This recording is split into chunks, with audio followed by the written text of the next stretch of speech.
आपको बता दें, एनडीए सरकार गठन से जुड़ी सूत्रों से बड़ी खबर है। नरेंद्र मोदी 9 जून को प्रधानमंत्री पद की शपथ ले सकते हैं। 9 जून को शाम 7:30 बजे शपथ ग्रहण कार्यक्रम होगा। सूत्रों के हवाले से जो खबर मिली है, तीसरी बार प्रधानमंत्री के पद की शपथ लेंगे नरेंद्र मोदी। उनके 2 कार्यकाल भारतीय जनता पार्टी के लिए बड़ी जीत के कार्यकाल रहे।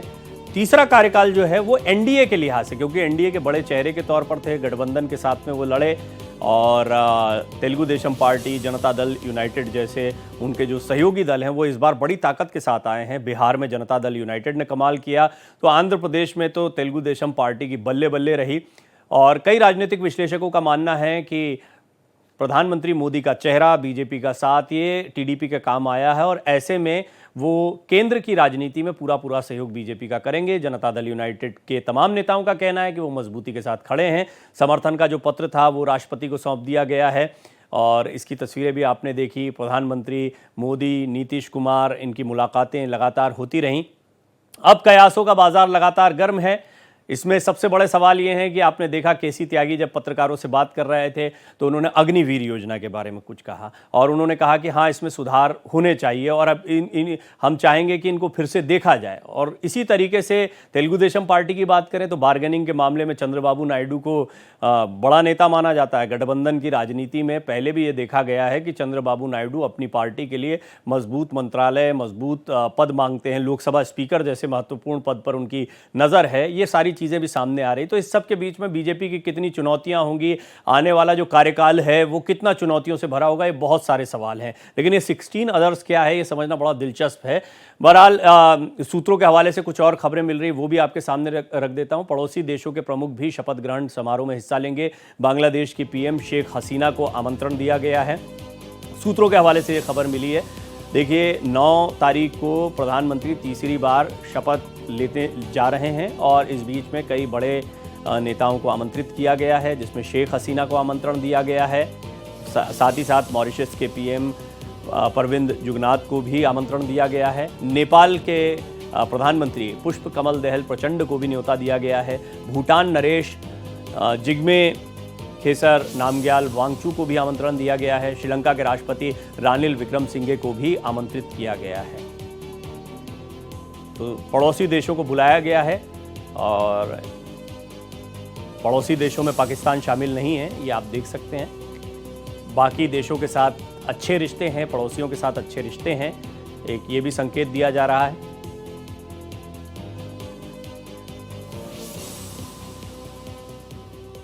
आइए नंबर गेम की बात करते हैं और ये नंबर गेम इसलिए बहुत दिलचस्प है क्योंकि नंबर पर ही सब कुछ टिका हुआ है।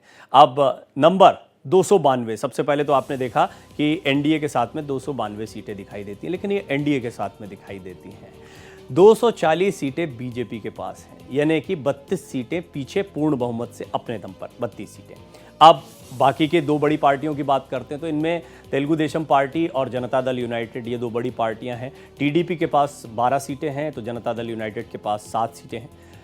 मुझे लगता है कि ये थोड़ा गड़बड़ आंकड़ा है। टीडीपी के पास 16 सीटें, हाँ ये बिल्कुल ठीक है स्क्रीन पर, टीडीपी के पास 16 सीटें हैं और जनता दल यूनाइटेड के पास में 12 सीटें हैं।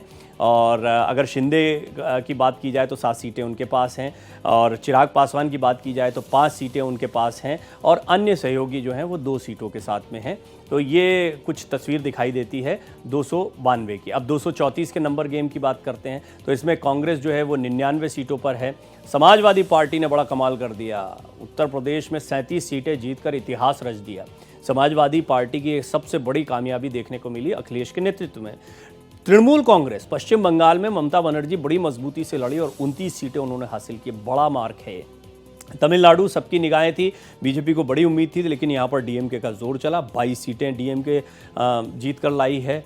और इसी तरीके से अगर हम यूबीटी के उद्धव ठाकरे की बात करें तो उनको 9 सीटें मिली हैं और साथ ही साथ शरद पवार, जो आप एनसीपी एसपी देख रहे हैं वो एनसीपी शरद पवार है, उनको 8 सीटें मिली हैं। तो ये 9 और 8 बड़ा ज़बरदस्त प्रदर्शन इन लोगों का भी रहा है। और अन्य सहयोगी ये बहुत सारे हैं, छोटे छोटे बहुत सारे सहयोगी इसमें आते हैं, तो इनको भी 30 सीटें मिली। इनमें नॉर्थ ईस्ट की भी सीटें आएंगी, बाकी कई जगहों की सीटें आएंगी, आम आदमी पार्टी की सीटों को भी इसमें शामिल कर लीजिए। तो इस तरीके से आंकड़ा जो है 234 के आसपास पहुंचता है। अब क्या क्या मुद्दे हैं जो थोड़ा सा लटक सकते हैं। आपने देखा अग्निवीर पर किस तरह से बयान आने शुरू हो गए हैं, लेकिन यूसीसी एक बड़ा मुद्दा रहा है, समान नागरिक संहिता। इसको भी लग रहा है कि ये मामला उलझेगा। कुछ बड़े मुद्दे थे जिनको लेकर प्रधानमंत्री मोदी कह रहे थे कि अब आने वाले दिनों में एक बेहतर भारत के लिए, भविष्य के लिए ये मुद्दे महत्वपूर्ण रहने वाले। तो ऐसा माना जा रहा था कि इस बार का चुनाव भी अगर पूर्ण बहुमत के साथ बीजेपी जीतती तो ये कुछ मुद्दे होते जिन पर काम किया जाता, जिनमें यूसीसी का मुद्दा होता, समान नागरिक संहिता का मुद्दा, मुस्लिम आरक्षण का मुद्दा है, एनआरसी का मुद्दा है, और वन नेशन वन इलेक्शन पर भी जनता दल यूनाइटेड की तरफ से जो टिप्पणी आई है कि इसकी भी समीक्षा की जाए। यानी कि एक ही समय पर विधानसभा और लोकसभा के चुनाव सारे देश में करवाए जाएं। तो इसको लेकर आपको याद होगा रामनाथ कोविंद की अध्यक्षता में कमेटी बनाई गई, उन्होंने अपनी सिफारिशें बताई। बहुत सारी चुनौतियां भी हैं इसमें, लेकिन ये कुछ चीज़ें हैं जो अभी तक मुख्य एजेंडे में दिखाई दे रही थी भारतीय जनता पार्टी के। एक बार फिर सरकार पूर्ण बहुमत से सरकार बन रही है, लेकिन अगर बीजेपी के पास अपना बहुमत होता तो जो साथी दल हैं या सहयोगी दल हैं उनका दबाव बहुत ज़्यादा नहीं होता। और ये बात इसलिए भी आज रखनी ज़रूरी है क्योंकि अग्निवीर पर आप देख रहे हैं, वन नेशन वन इलेक्शन पर आप देख रहे हैं। अब चुनौतियां क्या क्या आ गई हैं, फैसला लेने से पहले साथी दलों का भरोसा। हालांकि हम जब बात कर रहे थे लोक जनशक्ति पार्टी रामविलास के प्रवक्ता से, और उससे पहले खुद चिराग पासवान भी कह चुके हैं कि हमसे पहले भी सलाह मशविरा किया जाता था। तो ऐसा नहीं है कि हमसे फैसला लेने के पहले बात नहीं की जाती थी, लेकिन अब आपको फैसला लेने से पहले नीतीश कुमार और चंद्रबाबू नायडू जैसे चेहरों से बात करनी है। नीतीश नायडू को साथ लेकर चलना आसान नहीं होता, वो भी दिग्गज हैं नेता, उनका अनुभव भी मैं पहले भी कह चुका हूँ, प्रधानमंत्री मोदी के समकक्ष ही दोनों का बड़ा अनुभव रहा है। नायडू तो काफ़ी सीनियर नेता रहे, दोनों सरकार में रहे लेकिन अलग भी हुए हैं, और मतलब इनके साथ में आना जाना लगा रहता है। नीतीश सबके हैं, इसी तरह से चंद्रबाबू नायडू भी सबके हैं। इन दोनों की राजनीति जो है वो अपने हित के लिए चलती है। तो ये एक चुनौतीपूर्ण स्थिति होगी। शपथ से पहले डिमांड की बात, जेडीयू ने रेल मंत्रालय समेत 3 मंत्रालय मांगे, ऐसा सूत्र बता रहे हैं। बिहार को विशेष राज्य का दर्जा देने की बात कही गई है। हमने कैबिनेट मंत्री की डिमांड की, ये सूत्रों ने कहा है। तो आपने देखा कि अब सूत्रों के हवाले से जो खबर आ रही है उसमें किस तरह से डिमांड कर रहे हैं। टीडीपी की डिमांड क्या है? टीडीपी ने 1 कैबिनेट 2 एमओएस मांगे हैं और इस पर सहमति भी है, ऐसी बात सामने आई। टीडीपी ने भी विशेष राज्य का दर्जा मांगा है। शिंदे गुट ने भी 1 कैबिनेट मंत्री और 2 राज्य मंत्री मांगे हैं, सूत्रों के हवाले से ये खबर है। हालांकि मांग से ज़्यादा यहाँ पर एक फॉर्मूला है, 5 सांसद हैं तो 1 मंत्री मिलेगा, इस तरह का एक फॉर्मूला अटल जी के समय से चला आ रहा है। डिमांड पूरी करने में बीजेपी को क्या क्या चुनौतियाँ हैं वो भी ज़रा समझ लेते हैं। अब इसमें जो महत्वपूर्ण मंत्रालय हैं वो देखिए, रेल मंत्रालय में अश्विनी वैष्णव का अच्छा काम रहा है, और साथ ही साथ परिवहन मंत्रालय में गडकरी ने बहुत अच्छा काम किया है। और हमने ये देखा कि रक्षा मंत्रालय, गृह मंत्रालय और ये दोनों वित्त मंत्रालय, ये 3 बड़े मंत्रालय हैं जिनमें बड़े बड़े मंत्री हैं ही। और रेल मंत्री अश्विनी वैष्णव हैं, गडकरी बहुत अच्छा काम परिवहन मंत्रालय में करते रहे। तो किसको हटाया जाएगा, किसकी डिमांड पूरी की जाएगी, और सहयोगियों को कौन से मंत्रालय दिए जाएंगे, और फिर किस मंत्री को अपना मंत्रालय छोड़ना होगा। चुनाव की बड़ी बातें क्या रही वो भी आपको फटाफट बता देते हैं। बीजेपी का मुख्य मुद्दा राम मंदिर था, इसका कोई बहुत फ़ायदा नहीं दिखाई दिया। देखिए, शुरुआत जैसा हाइप बना था 22 जनवरी को जब प्राण प्रतिष्ठा हुई, वो बहुत ज़्यादा चुनाव में देखने को नहीं मिला। मोदी के लिए बड़ी चुनौती जो है वो राजनीतिक जीवन में पहली बार गठबंधन की सरकार चलाने की इस बार रहेगी। उनके लिए एक और चुनौती है, एनडीए के कॉमन मिनिमम प्रोग्राम पर चलना उनको होगा। जो सहयोगी दल कह रहे हैं वो बात सुननी होगी। उनके लिए एक और चुनौती है कि एनडीए में एक कन्वीनर हो सकता है, यानी एक व्यक्ति हो सकता है। बड़े फैसलों को लेकर उस कमेटी के पास, कन्वीनर के पास जाना होगा। बड़े फैसलों की भी चुनौती है, जैसे वन नेशन वन इलेक्शन, इसके बारे में मैंने बात की, और जातीय जनगणना है, और साथ ही साथ सीए और एनआरसी है। ये कुछ बड़े मुद्दे हैं, इनको लेकर काफ़ी चुनौतियां बीजेपी के सामने रहने वाली हैं। तो ये आसान नहीं होगा। मैं आपको यही बताना चाह रहा था कि ये सारी स्थितियां इस ओर इशारा कर रही हैं कि सरकार चलाने के लिए या तो बीजेपी अपनी ताकत को और बढ़ाए। अब ये मैं क्यों कह रहा हूँ, इसके लिए अगली चीज़ पर हम आ रहे हैं। उससे पहले चुनौतियाँ क्या क्या हैं। अगर वो साथी दलों के साथ पहले भी चलाया गया, लेकिन तब ये दिक्कत नहीं थी कि कोई नाराज़ हो जाएगा, कोई मना करेगा, कोई अपनी बात को पुरजोर तरीके से रखेगा। ऐसी स्थितियाँ नहीं बनी पिछले 10 सालों में, 2 टेन्योर में। अब बन सकती हैं, और अब अगर ऐसी स्थितियां बनी और बीजेपी कोई कॉम्प्रोमाइज़ करने की स्थिति में नहीं हुई तो निश्चित तौर पर फिर कुछ अदर ऑप्शन देखने पड़ेंगे। और ये अदर ऑप्शन क्या है? 16 अदर्स। ये क्या है जरा ये समझते हैं। अब ये सबसे दिलचस्प पहलू है जिसकी शुरुआत हमने की थी। लोकसभा चुनाव में बीजेपी की अगुवाई वाले एनडीए को जहां 293 सीटों पर जीत मिली है, तो वहीं कांग्रेस की अगुवाई वाले इंडी गठबंधन को 234 सीटें मिली। एनडीए और इंडिया ब्लॉक के सीधे चुनावी मुकाबले में 7 निर्दलियों समेत 16 ऐसे कैंडिडेट भी जीतकर संसद पहुंचे हैं जिनका नाता इन दोनों ही गठबंधनों से नहीं है। सवाल उठता है कि संसद पहुंचे 16 अदर्स कौन है और इनका रुख दोनों गठबंधनों में से किसकी ओर रहेगा, वो हम आपको सिलसिलेवार तरीके से बताते हैं। सबसे पहले बात करते हैं, एक एक करके इन नामों के बारे में बात करते हैं। हरसिमरत कौर हैं, हरसिमरत कौर बादल। और शिरोमणि अकाली दल, देखिए ये बीजेपी के साथ पुराने अलाइड रहे हैं, लेकिन किसानों का जो आंदोलन रहा उसमें ये गठबंधन टूट गया था। पंजाब के बठिंडा सीट से हरसिमरत कौर बादल को जीत मिली। बीजेपी से गठबंधन के बगैर शिरोमणि अकाली दल ने ये चुनाव लड़ा था। पंजाब की 13 सीटों में से महज 1 सीट पर जीत मिली है। एनडीए की स्थापना के समय अकाली दल प्रमुख साथी रहा। 3 नए कृषि कानूनों से संबंधित बिल संसद में आने तक साथी थे। अब जबकि सरकार ने इन कानूनों को वापस ले लिया है, बादल परिवार की पार्टी फिर से एनडीए में लौट सकती है। एक सवाल है, हो बहुत मुमकिन है। देखिए ये बेमेल गठबंधन नहीं दिखाई पड़ता है, बहुत मुमकिन है कि आ जाए, लेकिन एक ही सीट है। लेकिन एक एक सीट बहुत महत्वपूर्ण है। चंद्रशेखर आज़ाद एक और ऐसा नाम है। ये बड़ा दिलचस्प किरदार रहा है इनका। पहले तो इनका बड़ा मजाक उड़ाया गया, लेकिन ये हीरो के तौर पर निकल कर आए। उत्तर प्रदेश में मायावती की पार्टी बीएसपी खाता नहीं खोल पाई, लेकिन दलितों की राजनीति करने वाले चंद्रशेखर आज़ाद सांसद बन गए। आज़ाद समाज पार्टी, काशीराम के प्रमुख हैं चंद्रशेखर आज़ाद, और चंद्रशेखर की सियासत दलित वर्ग के इर्द गिर्द है। और बीजेपी के विरोधी यूपी के नगीना सीट से पहली बार में ही लोकसभा चुनाव जीत गए हैं। चंद्रशेखर की जीत कई मायने में अहम है। इंडी गठबंधन, बीजेपी और बीएसपी प्रत्याशियों से उनकी कड़ी चुनौती थी। चंद्रशेखर चौतरफा मुकाबले में 1.5 लाख के बड़े अंतर से जीते। सब कैंडिडेट उतरे थे, लेकिन चंद्रशेखर ने जीत हासिल की। ये एनडीए के साथ रहेंगे या फिर इंडी गठबंधन के साथ रहेंगे, समय बताएगा। बड़ा मुश्किल है इनका। लेकिन एक और नाम है बड़ा दिलचस्प, उनकी सियासत भी समझिए, पप्पू यादव।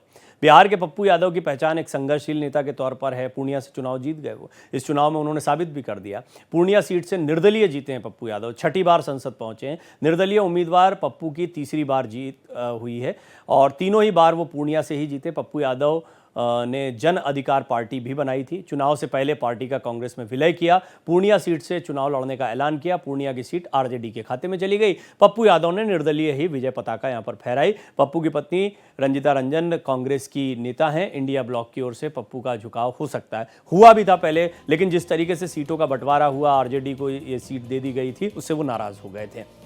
अब देखते हैं कि किस तरफ वो जा सकते हैं। एक और नाम है विशाल पाटिल। ये थोड़ा आपके लिए अपरिचित नाम लगेगा, जैसे पप्पू यादव को आप काफ़ी जानते हैं, लेकिन महाराष्ट्र की राजनीति में इनको लोग जानते हैं।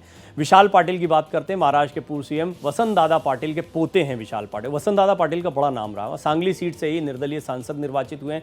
विशाल ने इस सीट से कांग्रेस से टिकट मांगा। सांगली सीट शिवसेना यूबीटी के खाते में चली गई। विशाल ने निर्दलीय ही चुनावी मैदान में ताल ठोकी। बीजेपी के सिटिंग सांसद संजय पाटिल को हरा दिया। जाहिर है इंडिया ब्लॉक की ओर इनका झुकाव हो सकता है और टिकट नहीं मिलने की वजह से नाराजगी भी हो सकती है, कहना बड़ा मुश्किल है। और ये वो चेहरे हैं, अभी तक मैंने कुछ चेहरे आपको दिखाए हैं जिनकी स्थिति स्पष्ट नहीं है कि एनडीए या अलायंस या विपक्षी अलायंस किसके साथ में ये दिखाई देते हैं। लेकिन एक एक आंकड़ा बहुत ज़रूरी है, इसलिए क्योंकि अगर आप देखें टीडीपी और जेडीयू इनके सांसद निकल भी जाएं, अगर 30 का आंकड़ा चला भी जाता है तो भी 292 के बाद में 262 सीटें ऐसी बचती हैं कि जिसमें 10 जोड़ दिया जाए तो पूर्ण बहुमत आ जाता है। एक और ऐसा नाम है इंजीनियर राशिद का। हालांकि बहुत मुश्किल है, ये बिल्कुल इनकी अलग राजनीति है, ये बीजेपी के साथ जाएंगे, कहना बहुत दूर दूर तक पॉसिबल नहीं दिखाई देता। जम्मू कश्मीर की चर्चित बारामूला सीट से इंजीनियर राशिद ने कमाल किया है। इंजीनियर राशिद जम्मू कश्मीर की बारामूला सीट से सांसद चुने गए हैं। इंजीनियर राशिद ने नेशनल कॉन्फ्रेंस के उम्मीदवार उमर अब्दुल्ला को हराया है। राशिद 2 बार विधायक रह चुके हैं। 2019 लोकसभा चुनाव में मैदान में उतरे, लेकिन मात मिली थी। फिलहाल टेरर फंडिंग केस में यूएपीए के तहत तिहाड़ जेल में बंद हैं। राशिद पहले नेता हैं जिसके खिलाफ यूएपीए के तहत कार्रवाई हुई है। तो ये काफ़ी विवादित भी रहे हैं। ये बहुत पैनल्स पर भी पहले बैठा करते थे, हमारी इनकी भी बहुत बहस हुई है। लेकिन राशिद इंजीनियर जो हैं ये जीत ज़रूर गए हैं, पर जम्मू कश्मीर की राजनीति बिल्कुल अलग है और ये यहाँ पर किसी के साथ में आएंगे ये बहुत दूर तक दिखाई नहीं पड़ता। अब एक ऐसे विजयी प्रत्याशी की बात करते हैं जिसकी जीत की खासकर चर्चा हो रही है। अब ये भी इसी तरह से एक अलग ही कैटेगरी के हैं, अमृतपाल सिंह खडूर। खालिस्तान समर्थक हैं। और खडूर साहिब से निर्दलीय ये जीते अमृतपाल सिंह। अमृतपाल पर राजद्रोह और एनएसए समेत गंभीर धाराओं में 16 मामले दर्ज हैं। अप्रैल 2023 में गिरफ्तारी के बाद असम की डिब्रूगढ़ जेल में बंद हैं। करीब 2 लाख वोटों के बड़े अंतर से अमृतपाल को जीत मिली। अमृतपाल किस करवट बैठेंगे कहना मुश्किल है। ये इसलिए महत्वपूर्ण है क्योंकि अमृतपाल को लेकर आपको याद होगा गाड़ियां ले जाना, खालिस्तान का समर्थन, ये बहुत सारी चीज़ें हैं जिसकी वजह से ये बहुत ही विवादित नाम है। और ऐसे में ये किसी के साथ जाएंगे, कोई इनको साथ में लेगा, ये ज़रा मुश्किल लगता है। अब एक और ऐसा नाम है सरबजीत सिंह खालसा का। पंजाब से ये भी जीते हैं सरबजीत सिंह खालसा, इनकी भी खूब चर्चा हो रही है। खालसा को पंजाब की फरीदकोट से जीत मिली है। सरबजीत इंदिरा गांधी की हत्या में दोषी बेअंत सिंह के बेटे हैं और फरीदकोट सीट से इनको जीत मिली है सरबजीत को। 2015 में गुरु ग्रंथ साहिब की बेअदबी का मुद्दा उठाकर चर्चा में आए थे। सरबजीत एनडीए इंडिया ब्लॉक किसके साथ खड़े हैं ये भी कहना थोड़ा मुश्किल है। इनकी राजनीति बिल्कुल अलग किस्म की है। एक और नाम है असदुद्दीन ओवैसी। ओवैसी भी इसी तरह के नेता हैं और इनकी राजनीति जो है विशुद्ध तौर पर मुसलमानों की राजनीति मानी जाती, मुसलमानों के नेता के तौर पर इनको रखा जाता। हालांकि राष्ट्रीय राजनीति में इन्होंने अपने कद को बढ़ाने के तमाम प्रयास किए और इनकी लोकप्रियता भी है। तमाम जगहों पर ये अपने उम्मीदवार खड़े करते हैं। विधानसभा चुनाव में भी इनके बयानों की खूब चर्चा होती है, लेकिन इस बार वो अकेले ही अपनी पार्टी के सांसद बने हैं। AIMIM इस बार एक ही सीट जीत पाई है, उनकी खुद की, हैदराबाद से जीते हैं। एनडीए और इंडिया ब्लॉक दोनों ही ओवैसी के निशाने पर रहे हैं। ओवैसी की पार्टी तेलंगाना में गठबंधन में रह चुकी है। तीसरा मोर्चा बनाने की कवायद में के चंद्रशेखर राव का साथ दिया था। BRS के साथ मिलकर दोनों प्रमुख गठबंधनों का विरोध किया था। ओवैसी अब किसके साथ होंगे ये भी देखना दिलचस्प होगा, इनकी जरूरत पड़ती है नहीं पड़ती है। तो असदुद्दीन ओवैसी की अपनी ये एक और चेहरा है उमेश भाई पटेल उमेश भाई। दमन और दीव लोकसभा सीट से सांसद बनकर आए। एक सामाजिक कार्यकर्ता के तौर पर उमेश की पहचान रही है। निर्दलीय चुनाव लड़ा, जीत भी हासिल की है। 3 बार के बीजेपी सांसद लालू भाई पटेल को उन्होंने हराया। उमेश भाई किसके साथ खड़े होते हैं देखना दिलचस्प होगा। हालांकि इनका मुकाबला जो है वो था बीजेपी से। तो बीजेपी के हालांकि जब जीत कर आ जाते हैं और अगर किसी की आवश्यकता होती है तो हम देखते हैं कि सियासी समीकरण बड़े तेजी से बदलते हैं। इसीलिए अगली जिस पार्टी की मैं बात करने जा रहा हूं वो भी महत्वपूर्ण है, वो है YSR कांग्रेस। आंध्र प्रदेश की सियासत में अभी तक तो बड़ा चमकता हुआ सितारा थे। YSR कांग्रेस को हराकर TDP सत्ता में आ गई है। TDP और बीजेपी इन दोनों के गठबंधन ने चुनाव लड़ा। हालांकि TDP अपने दम पर मेजॉरिटी ले आई और वहीं फ़ायदा मिला है TDP को भारतीय जनता पार्टी के साथ का। लेकिन ऐसी स्थिति में नहीं है कि बीजेपी का कोई उन पर दबाव रहे वहाँ पर सरकार चलाने के लिए। YSR कांग्रेस की बात करें तो आंध्र प्रदेश में YSR कांग्रेस को 4 सीटें मिली हैं। निवर्तमान CM जगन मोहन रेड्डी की पार्टी है YSR कांग्रेस। YSR कांग्रेस कई मौक़ों पर संसद में सरकार के साथ दिखी है। आंध्र प्रदेश में सियासी हालात अब बदले हैं। YSR कांग्रेस की प्रतिद्वंदी TDP NDA में शामिल। जगन मोहन रेड्डी ने भी सत्ता गंवाई है। जगन मोहन पर सबकी नजर रहेगी कि इनके 4 सांसद किस तरफ जाते हैं। अब थोड़ा सा एक और नाम है, इसको मुझे बड़े आराम से पढ़ना होगा। रिचर्ड वान लाल हमंग इहा, ये मिजोरम के हैं। तो यहाँ के विजयी प्रत्याशी हैं ZPM के रिचर्ड। इनकी चर्चा हो रही है। मिजोरम के सत्ताधारी ZPM के रिचर्ड जीते हैं और ZPM अब तक न तो NDA में है और ना ही इंडिया ब्लॉक में है, पर एक सीट की कीमत बहुत महत्वपूर्ण है। पूर्वोत्तर की राजनीति का एक ट्रेंड प्रचलित रहा है, केंद्र में जिसकी सरकार उसी के समर्थन के फॉर्मूले पर पार्टियां चलती रहीं। तो इनको ऐसा माना जाता है कि ये भी जो हैं वो NDA गठबंधन के साथ में जा सकते हैं। और गठबंधन के साथ में ज़्यादा से ज़्यादा आप देखिए TDP JDU बने रहें तब भी प्रयास ये रहेगा कि और जो निर्दलीय हैं या और जो 16 अदर्स जो दिखाई दे रहे हैं, इनमें कुछ एक नाम तो मैंने आपको बता दिए जो बहुत ही अलग किस्म की राजनीति करते हैं, एक्सट्रीमिस्ट टाइप के दिखाई देते हैं। वो तो किसी के साथ जाने से रहे या उनको कोई लेने से रहा, लेकिन इसके इतर भी कई ऐसे चेहरे हैं जो 10-12 का आंकड़ा जो है अपने आप में, जैसे मोहम्मद हनीफा हैं। मोहम्मद हनीफा लद्दाख सीट से निर्वाचित हुए। हनीफा नेशनल कॉन्फ्रेंस से राजनीति में सक्रिय रहे। लोकसभा चुनाव में नेशनल कॉन्फ्रेंस के फैसले के बाद पार्टी छोड़ दी। नेशनल कॉन्फ्रेंस को जम्मू की 2, लद्दाख की 1 सीट पर कांग्रेस को समर्थन। और मोहम्मद हनीफा ने लद्दाख से निर्दलीय चुनाव लड़ा, जीत गए, इंडिया ब्लॉक में रह चुके हैं। बहुत मुमकिन है कि उसी के साथ में रहें, उनकी राजनीति भी इसी की दिखाई देती है। वहीं 350 से चकराई हैं मायावती। यूपी में बीजेपी को तो बड़ा झटका लगा, बीएसपी को कम बड़ा झटका नहीं लगा। बीएसपी का आंकड़ा 0 पर अटक गया है। ये जो 35-0 का जो आंकड़ा है ये बताता है कि मायावती किस तरीके से गड़बड़ा गई पूरी तरह से। एक तरफ समाजवादी पार्टी ने अपनी ताकत को बहुत ज़बरदस्त तरीके से बढ़ा लिया, वहीं मायावती बिल्कुल ज़ीरो हो गई हैं। यूपी में मायावती की बीएसपी को बड़ा झटका लगा है। 2024 में बीएसपी का यूपी में खाता नहीं खुल पाया है। सबसे ज़्यादा 35 मुस्लिम उम्मीदवारों को टिकट दिया, एक भी मुस्लिम उम्मीदवार जीतकर नहीं आया। 2019 के लोकसभा चुनाव में बीएसपी के 10 सांसद सफल रहे। देखिए, ये माना जा रहा था कि मुस्लिम वोट किसकी तरफ जाते हैं, और मुस्लिम वोटों का पोलराइजेशन जो है वो समाजवादी पार्टी की बड़ी कामयाबी कई राजनीतिक विश्लेषकों के द्वारा माना जा रहा है। और ये माना जा रहा था कि अगर बहुजन समाज पार्टी इन वोटों में सेंध लगाती तो कुछ उम्मीदवार तो जीतते, और हो सकता है कि बीजेपी को इसका फ़ायदा मिलता। आपने सुना होगा कि क्या बहुजन समाज पार्टी बीजेपी को फ़ायदा पहुंचा सकती है, लेकिन ये फ़ायदा नहीं हुआ, बल्कि पूरी तरह से खारिज कर दिया मुसलमान मतदाताओं ने बीएसपी को, क्योंकि सबसे ज़्यादा मुसलमानों को टिकट दिया था। अब मुसलमानों पर बड़ा बयान भी आया। यूपी में बीएसपी को बड़ा झटका लगा, जिसको लेकर मायावती ने बड़ा बयान दे दिया। मायावती ने मुसलमानों पर यह बयान दिया और मुस्लिम समुदाय को बीएसपी ने सबसे ज़्यादा मौके दिए। मुसलमान उनकी पार्टी को नहीं समझते, भविष्य में सोच विचार के बाद मुसलमानों को मौका मिलेगा। मायावती ने मुसलमानों को बीएसपी का महत्वपूर्ण हिस्सा बताया। दलित मुस्लिम वोटों को जोड़कर चुनावी गणित साधने की कोशिश की। मायावती का यह दांव बिल्कुल नहीं चला, बल्कि उल्टा पड़ गया। संविधान और आरक्षण पर खतरे का मुद्दा छाया रहा। दलितों ने भी इंडिया गठबंधन का ही साथ दिया। मायावती इस चुनौती से भविष्य में कैसे निपटेंगी, खोई हुई ज़मीन कैसे हालांकि वो खोई ज़मीन वापस पाने की कोशिश बहुत समय से कर रहे हैं, अभी तक नहीं मिली है। तो कुल मिलाकर ये सियासी समीकरण है, इसमें 16 अदर्स लिखे हैं, लेकिन फिर भी आप ये मान के चलिए 10-12 चेहरे ऐसे हैं जो सियासी समीकरणों को बिल्कुल पलट कर रख सकते हैं, खास तौर पर एनडीए के लिहाज से। और एनडीए में बीजेपी की ये कोशिश रहेगी कि कई ऐसे साथी साथ में जुड़कर आएँ जिनको साथ में रखने से सरकार मजबूत दिखाई दे, यानी आंकड़ा और ज़्यादा पार का दिखाई दे, जिससे सहयोगी दलों का कोई दबाव बीजेपी महसूस ना करे। ये एनालिसिस लगातार चलती रहेगी। अब ये तय है कि 9 जून को शपथ लेने जा रहे हैं। बहुत मुमकिन है, सूत्रों के हवाले से जो खबर है, कि प्रधानमंत्री के तौर पर तीसरी बार नरेंद्र मोदी 9 जून को शपथ लेंगे। लगातार अपडेट्स आप तक पहुंचाते रहेंगे। इस खास पेशकश में इतना ही। खबरें जारी हैं।